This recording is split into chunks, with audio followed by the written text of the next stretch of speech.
Empezamos como un grupo de personas que estábamos interesados, que teníamos un recorrido hecho importante dentro del psicoanálisis, habíamos estado en distintas instituciones, todos teníamos experiencia docente, académica, todos teníamos algún recorrido por la universidad. Yo misma he sido profesora adjunta, concursada de la cátedra de Freud durante décadas. En este momento me he retirado de la facultad, con mucha experiencia para la transmisión y la enseñanza y la lectura del psicoanálisis.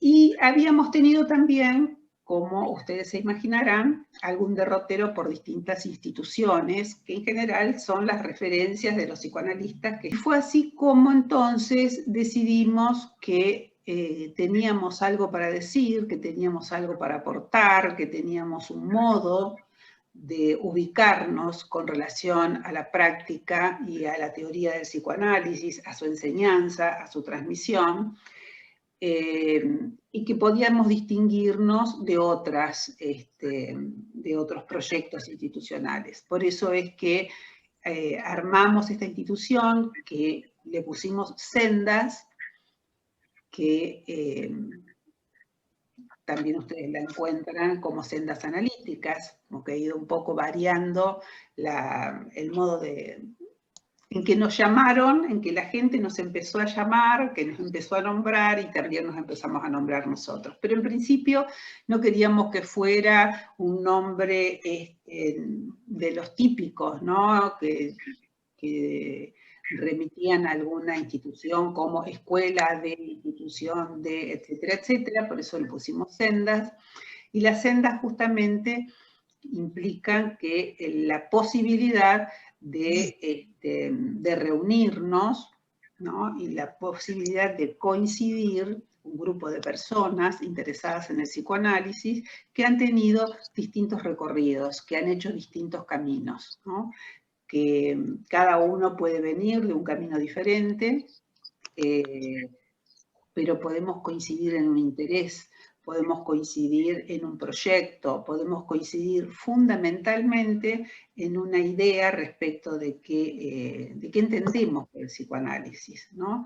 Porque si hay una pregunta que sostiene al psicoanálisis como un discurso especial, interesante y disruptivo, es por sus características y porque todos los psicoanalistas hemos podido sostener la pregunta que siempre tiene que reunirnos y que siempre tiene que inspirarnos, que es, ¿qué es el psicoanálisis? ¿Sí? Lejos de querer precipitarnos en una respuesta, nuestro interés desde esta institución es renovar cada vez esa pregunta, ¿no?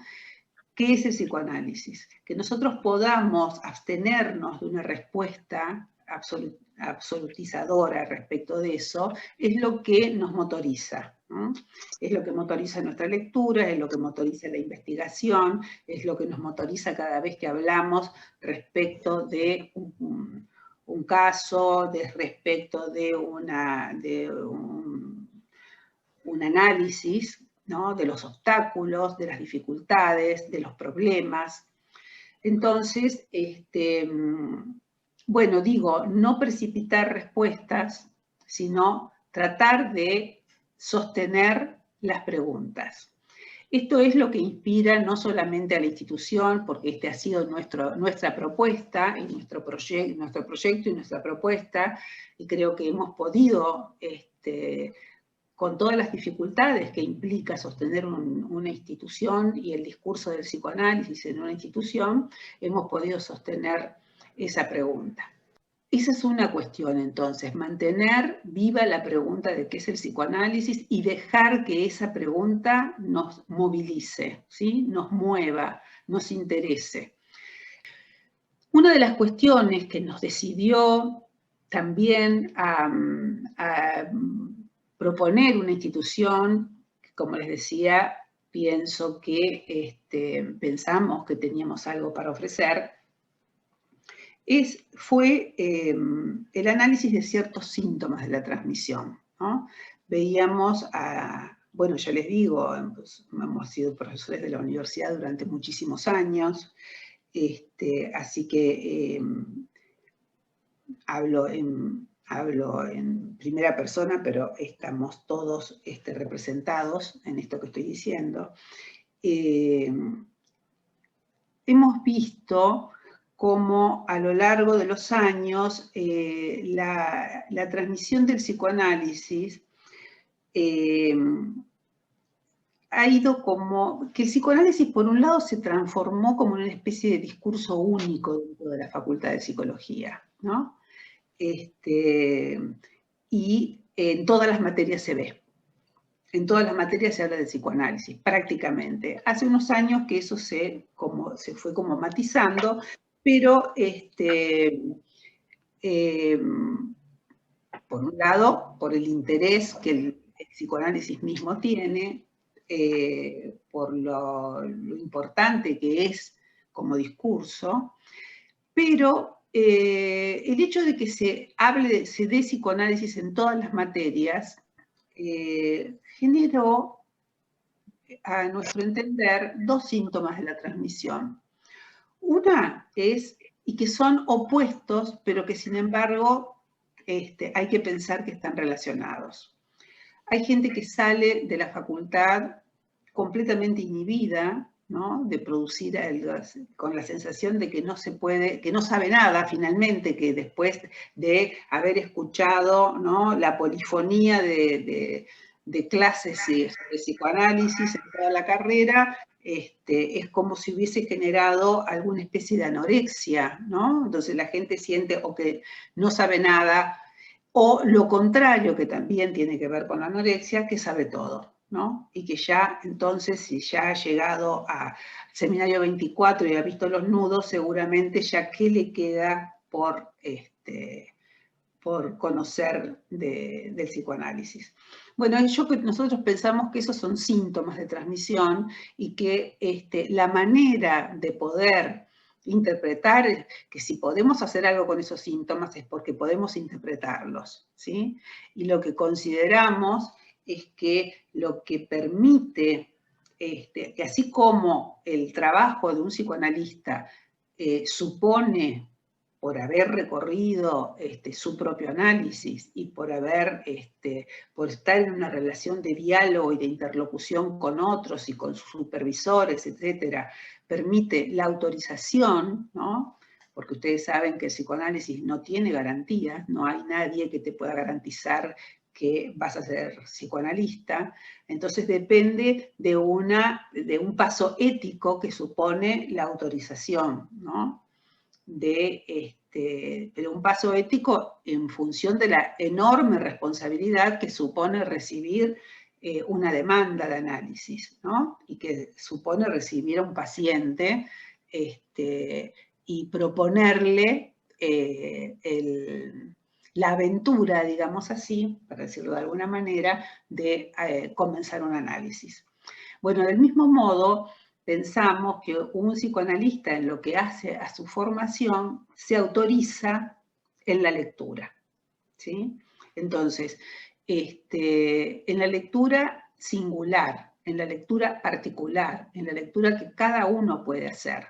Entonces, yo digo, ya sea con el síntoma de la inhibición o con el síntoma anoréxico de pensar que se sabe todo y que se puede hablar de cualquier cosa, esto tiene que ver con haber depositado el saber en el otro, ¿no? Y que, ¿cómo hacemos, no? ¿Cómo hacemos para apropiarnos? Bueno, para apropiarnos tenemos que pasar por la práctica de interrogación, la práctica de interrogación de los textos por un lado, pero la práctica que nos interroga profundamente, que es la lectura, ¿no? La lectura, cuando es una lectura verdadera, cuando es una lectura que tiene algún trato con la verdad y que no implica solamente la reiteración de los eslogans que lamentablemente cunden en el psicoanálisis, cuando la lectura es verdadera, o sea, esa lectura es una lectura que desorganiza, es una lectura que tiene que desorganizar, pero fundamentalmente, o sea, que tiene que desarmar, ¿no?, aquello que creemos que sabemos. Y eso supone la pregunta. Pero fundamentalmente nos tiene que entusiasmar. Si no nos entusiasma, no sirve. Esto lo conocemos, lo ha dicho Borges, de distintísimas maneras, ¿no? A mí también me ha pasado eso dando clases en la universidad, por ejemplo, en la facultad, algo que solía decir Borges cuando dice, si hubo un mérito de mi enseñanza, no ha sido tanto, ¿no?, poder enseñarles Shakespeare, Shaw o Chesterton, o bueno, aquellos que a él le gustaban tanto, ¿no?, sino haber podido transmitir que la lectura puede entusiasmar, que la literatura puede ser un modo de disfrutar, ¿no?, y una posibilidad de alegría. Entonces, esa es nuestra apuesta y ha sido también nuestra apuesta, que en cada grupo que tenemos de trabajo, de investigación, haya la posibilidad de la alegría que genera el entusiasmo de leer. Por supuesto que leer es peligroso, ¿sí? De esto se dieron cuenta en el siglo XVII, que cuando le escondían los libros a las mujeres, ¿no? Que se han quemado, ¿no? Se han quemado durante la dictadura y durante un montón de dictaduras, y específicamente durante el nazismo se quemaron los libros de Freud, ¿no? Y Freud, con esa calidad que tenía su ironía, muy poco cultivada últimamente, lamentablemente, este siglo XXI más bien tiende al cinismo que a la bella ironía.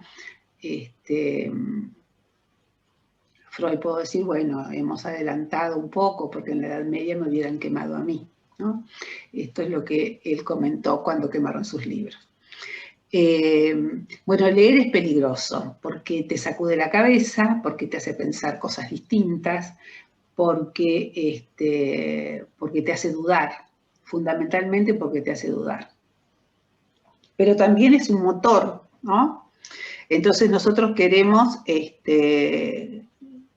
proponer eso, porque queremos proponer que cada uno haga su experiencia de lectura y que le pase eso, ¿no? Que le pase de todo lo que le puede pasar. Pero para que eso sea, digamos, viable, nosotros consideramos también que tiene que haber un lazo social distinto, ¿sí? Y eso ha sido un trabajo a brazo partido con Mara para generar un lazo social dentro de la institución distinto, ¿no? De otras instituciones en donde hay maestros, hay ídolos, hay discursos instaurados por jerarquías, hay autoridades, y cuando digo autoridades no me refiero al director de escuela. No me refiero al director de escuela, me parece que sí. Pero no me refiero a las autoridades institucionales únicamente, sino que me refiero a esas autoridades de discurso, ¿no? En donde no se puede sino pensar lo que el otro ya digirió, ¿no? Esto, si ustedes han pasado por otras instituciones, sabrán de lo que estoy hablando, ¿no? Hay que pensar lo que dice la jerarquía de la institución, hay que leer lo que se indica, etcétera, etcétera. Es todo lo contrario a la posibilidad del movimiento del deseo que Freud planteaba como aquello que podía mover el síntoma. Freud apostó siempre al deseo y es su fundamental enseñanza, ¿no? Entre tantas cosas. Bueno, entonces creo haberles transmitido un poquito lo que han sido nuestros intereses y creo que lo hemos logrado, que hemos logrado mucho de esto que les estoy diciendo. No, al mismo tiempo que les estoy hablando de nuestra propuesta, estoy hablando de lo que estamos haciendo, ¿no? Y de lo que hemos recogido en todos estos años. El lazo social que nosotros queremos instaurar y que realmente creo que lo hemos hecho, es el que podríamos, digamos, definir con la palabra amistad, ¿sí? En donde el otro, el semejante, pueda interesarnos, ¿no? Puede interesarnos como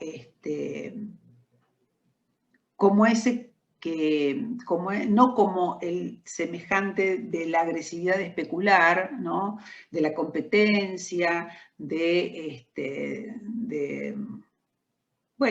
la falta de solidaridad, etcétera. Estoy hablando de la solidaridad intelectual, ¿no? Y también afectiva, por supuesto, sino que hubiera de propender a otro tipo de lazo entre estos otros con minúscula, estos semejantes que formamos parte de la institución.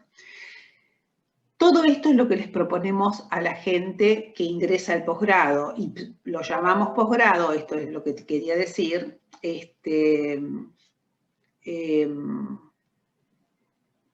porque, bueno, es un término que convoca, ¿no? Un término que se usa en la comunidad psicoanalítica y que la gente que o bien recién recibida o bien que tiene alguna trayectoria, etcétera, sabe de qué se trata, o sea que es, pero nosotros, y hay muchas ofertas que se llaman posgrado, entonces era una manera de que la gente se acercara.